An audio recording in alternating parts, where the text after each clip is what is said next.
はい、こんにちは。ギターとシニアのスローライフです。今回もご視聴いただきましてありがとうございます。今日はですね、ギターの紹介をいたします。じゃーん、これです。もうギターは買わない言ってたんですけれども、買うてしまいました。はい。どうですか、これ。多分あんまり見たことがないかなと思いますけれどもね。ですね、ちょっと弾いてみましょうか。どうですか？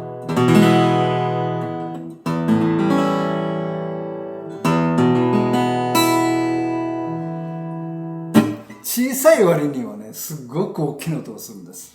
それで、レスポンスもいいんですよ。レスポンス、弾いたらすぐ音が返ってくる。そうなんですよね。でね、このギター実はめちゃめちゃ軽いんですわ。こんな軽い。ふわふわって。片手でふわふわふわ。だからね、色もちょっと赤っぽくて今まで持ってなかった色なんですよ、これね。ですから長く使いたいなと思いましたね。だからこれからね、どんどん年を取っていってね、この大きなギターよりもね、少しちっちゃくて軽いギターがいいですよね。今72歳ですけども、あと10年したらもう80超えちゃいますよね。髪の毛もね、多分今より真っ白になって、場合によってはハゲてるかもしれませんしね。顔はしわくちゃになってね。そんなじいちゃんが持って似合うギターがこれかなというふうに思います。はい、これが新しいギターです。ご覧のように、実はスモールサイズのギターなんですね。ちょっと、J45 と比べてみましょうか。よいしょ。こちらですね。こちらがギブソン J45 です。こちらが新しいギターです。ボディがね、少し小さいんですよね。普通のノーマルギターと比べますとね。はい。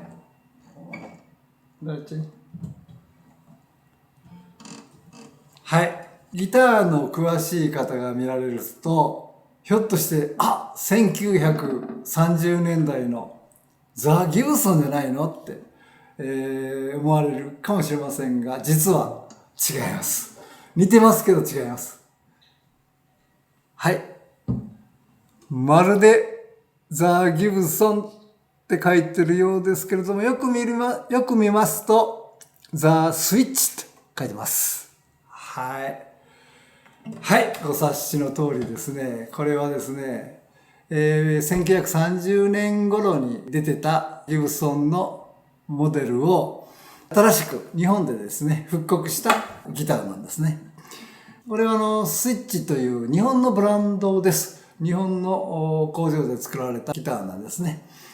でもね、小さいボディながらいろんな特徴が実は詰まっておりましてね。お店で初めて見た時ですね、実際こう持って弾いて、これすごいなって思ったんですよ。はい、じゃあどんなところがすごかったのかですね。ちょっと今から、簡単にご説明させてもらいますね。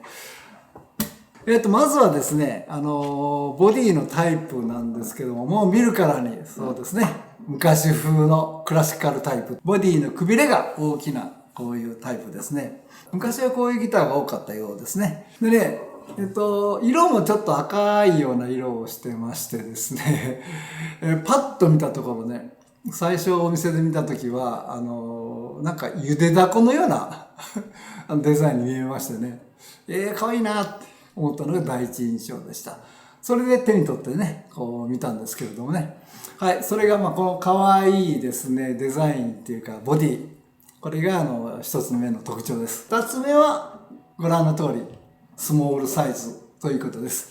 J45 と比べましてもね、こんな風にだいぶ大きさが、ボディの大きさが違いますよね。少し小さくなっています。これが二つ目の特徴です。で、でもナット幅とかですね、このスケールですね。スケールはね、ほとんど一緒です。こちらとね。レギュラーサイズのギターとほとんど一緒になってます。はい。それからもう一つの特徴ですけれども、これ軽いんですよね。非常にね。これ重さでいくと、だいたいですね、1.4キロ。1.4キロです。非常に軽い。こちらは J45 は、2.2 キロあります。もう全然違いますね。800グラムの差があります。結構これ違いますよ。持った瞬間ね、あ、軽いなって思いました。はい。それでですね、4つ目の特徴としましては、ボディの材質ですけれども、これ実はボディはですね、トップ、サイド、バックともに、マホガニになってます。マホガニですね。トップ材っていうのは大体スプルースを使うことが多いんですけれどもね、これはあえて、トップもサイドもバックもマホガニを使ってます。ブレーシングはスプルース材です。ちょっとX ブレーシングはフォワードシフトというかサウンドホール寄りについてるというのが特徴になってますね。ネック材、これですね。ネック材は、これもマホガニなんですけれども、ご覧のようにですね、わかりますかね。実はこのネックは12フレットでこのボディとジョイントされてるんですね。これ普通のギター、ノーマルギターですとこれ14フレットで、ボディとネックっていうのはジョイントされてますよね。違うんですね。ここが大きな特徴になってます。これ比べてみますとですね、12フレットでジョイントしてますんで、この指板がぐーっとこのボディの中にまで下がってきてるんですね。こちらと比べましてね。2フレット分奥にこう下がってきてるんです。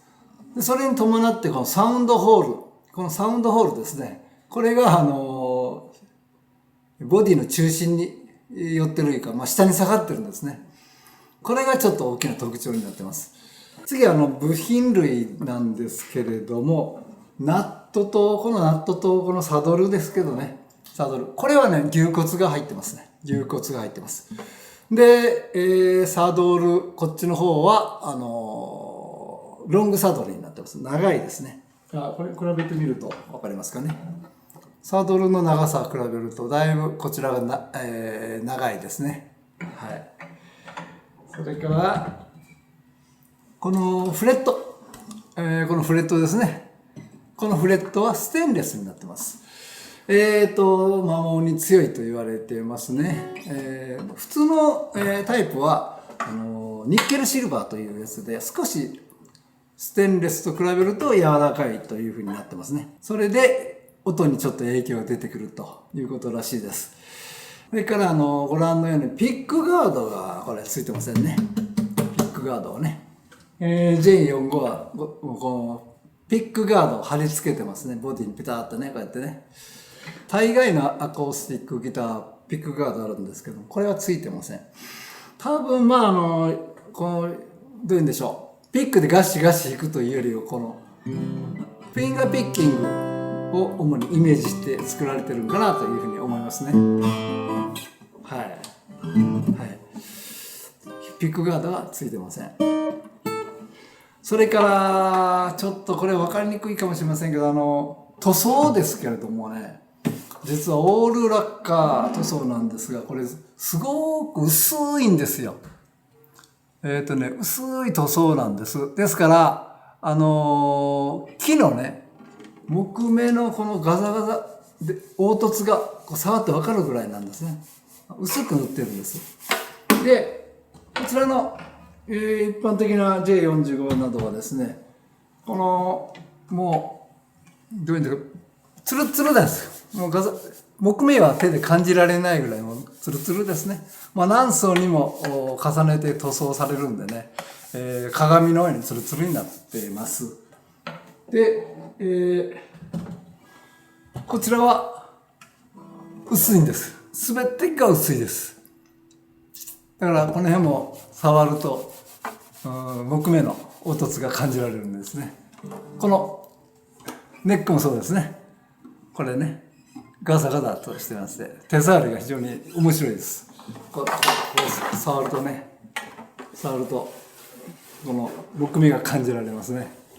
で、そのスモールサイズでそういったオールマホガニーの材質で、牛骨が入ってて、ステンレスのフレットということですね。それともう一個ですね、このペグなんですけれども、この3連のタイプですね。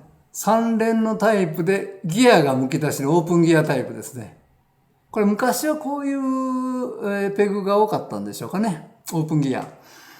実はマーチン D28V というのを私も所有してまして、今ちょっと手元にないですけれども、これもですね、戦前の D28、マーチン D28 を復刻したようなモデルなんですけども、そのモデルもね、このサドルはロングタイプですね。裏も3連ではないんですけども、オープンギアになってましたね。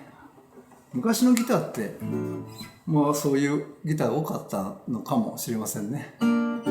さて、スモールサイズで、厚さも若干薄いんですけども、この幅ね、薄いんですけれども、このサイズで、こうネック、ネックもですね、これ非常に薄いんですよね。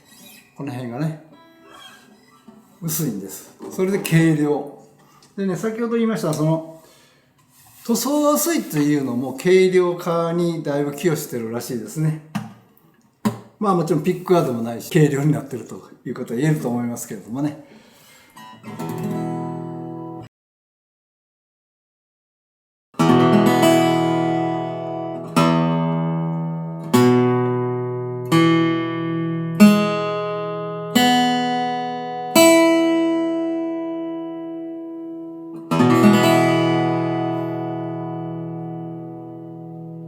最初に弾いた時ですね、特徴としてレスポンスが速い。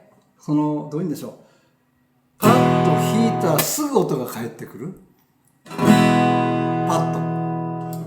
一方ですね、レギュラーサイズのこういうギターですね、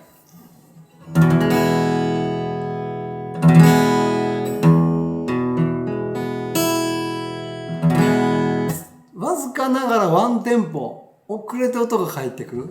まあボディが大きい分ですね、弦が震えてボディの中の空気とかこの板が震えて出てくる、そのタイムラグが少しあるように感じますね。ところがこのスモールボディのこのオールマホガニーのこのタイプはですね、速い、パッと返ってくる。それが最初に感じた音の特徴でした。あとまあちょっと硬めの音がします。はっきりした音というかね、シャープな音がするように思いますね。それとこの響き、サステインが非常に長いんです。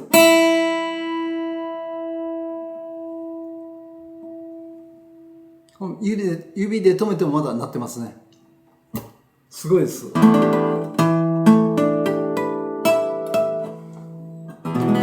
余韻が長いというか、倍音が豊かというんでしょうかね。まあ硬い枯れた音がしますね。新品ですけどね。ギターは新品なんですけど、そういう音がします。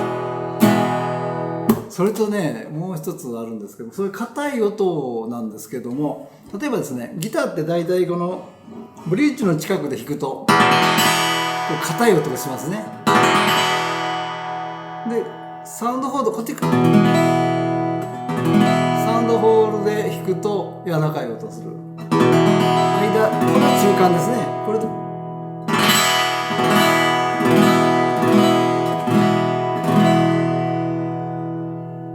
それで、普通に弾いても、まあ、硬めの音が、シャープの音がするギターをこう持ってパッとこう構えた時にですね、ちょうどこの腕がサウンドホールの真上に来るんですね。ですから一番この音がまろやかに響くところに、手が来ると、もともと硬めな音がするところに持ってきてまろやかな音が出るようなポジショニングで弾けるということなんですね。これねレギュラーギターじゃあどうなるかというと、こう持ちますね。で手をパッとやった時にサウンドホールから外れてます。この辺に来るんですね。これももちろんこれちょうどいいんですから、この前はサウンドホールの端っこを弾いてるような形になるんです。ですからこのポジションが変わるということで音も変わってくるということが言えると思います。それとラッカーを薄くしてるんでね、これも音がよく響く原因だと言われてますね。古いギターになれば自然とこの塗装が薄くなってきてね、音がよく出てくるようになるというふうに言われてますけども、これ最初からラッカー塗装を薄くしてるのでもういい音が響くと。それともちろんピックガードはついてませんのでね、どうしてもピックガードがあるとどうでしょうね、振動を制限するんじゃないかなというふうに思いますんで、ね、ない方がもうナチュラルでね、そのままなってくれると思います。だったらピックガードない方がいいのかということになりますけど、そうでもなくて、ちょっと聞くところによりますと、ピックガードを貼ることによってその振動をある程度コントロールできるんですね。どういうか調整するというふうな言い方されてましたけどね、ギターの詳しい方にお聞きしたんですけれども、ですからピックガードがあることによってバランスのいい響きがするように設計されているということも言えると思いますんでね、一概にピックガードがない方がいいということは言えないと思いますね。はい。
はい、皆さん本日もご視聴いただきましてありがとうございました。皆様チャンネル登録と高評価ボタンよろしくお願いいたします。